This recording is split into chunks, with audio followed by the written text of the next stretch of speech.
G'day folks, I'm John, Learning and Development Coordinator for MacDonnell Regional Council. For iPhones, it's usually on the right-hand side of the square, and it's got a little sun on it. Just been doing video training today. How does this thing work? What do we do? How do we use it?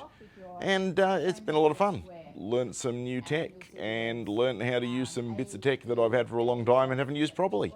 So rather than videos that are just 100% of the PowerPoint presentation presented with a little bit of a voiceover, I'll be able to spend a bit of time adding a few images, maybe some chunks of video that go over the top in order to better give examples of the things that we're talking about in the presentations. When we record a close-up shot, we feel like we are really there.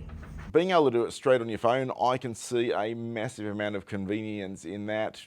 Film it, edit it, done, all while I'm sitting in a council house somewhere out in Papunya way, without having to come back to somewhere where I've got a massively powered computer. If I was talking to somebody about today's course, I'd say, look, even if you don't think you're going to use it for work, hey, if work's going to pay for you to come, you might be able to make a career as a TikTok artist.